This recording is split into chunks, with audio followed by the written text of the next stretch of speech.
The next section is from Exodus chapter 1, verses 8 to 10, and it talks about the new king that came over Egypt. Remember our discussion in the previous lesson, we talked about Joseph.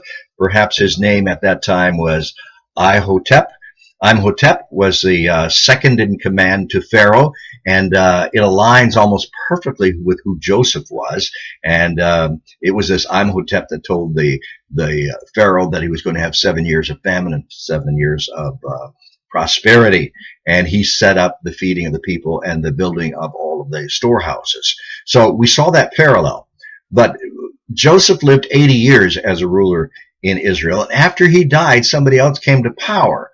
And through those years, I estimate that it could have been, it could have been as much as 100 or 120 years before things change. So there's time that passes between some of these verses. And it says, now there arose up a new king over Egypt, which knew not Joseph. And by that I would emphasize that if the next king after Joseph didn't know him, that'd be very unusual, because Imhotep was publicly known. Even 1,000 years later, people were praising him and deifying him because of his great wisdom. So I don't think Joseph was forgotten overnight. Perhaps in several generations of pharaohs he would be forgotten. And he said to the people, behold, the people of the children of Israel are more and mightier than we. Now, remember, that would take some time for them to multiply from 70 to become mightier than the Egyptians themselves.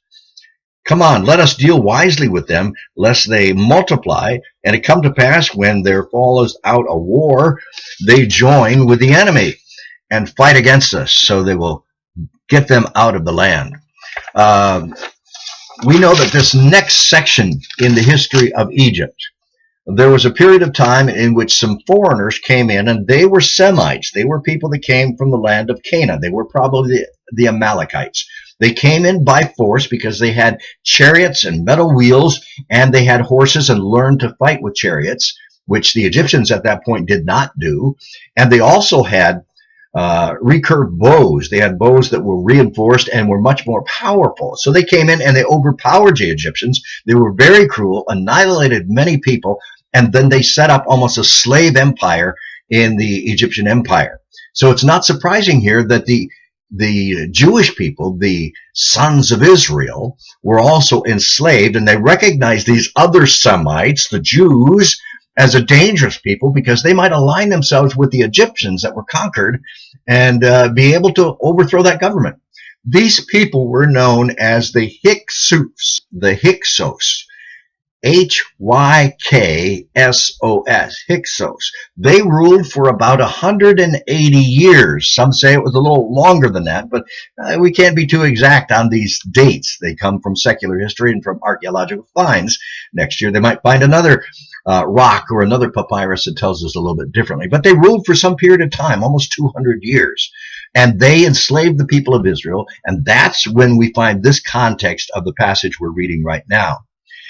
Next week, I think it will be next week, we will go through the pharaohs of Egypt, and we'll align them with each of these passages. And as a matter of fact, many of the commentators that read this, many of the scholars that read this, have divided up almost each time that there is a mention of a pharaoh, it is a different pharaoh, leading up to the pharaoh that was in power when Moses was born, and then the pharaoh that was in power when Moses came back to release the people of Israel. And I think you'll find that interesting. We will have documentation so that you'll have charts and lists, and you can look at that. And I find that fascinating. You may not, but I will find it fascinating. So I trust that you will enjoy that study with us. May the Lord bless you until we get together again.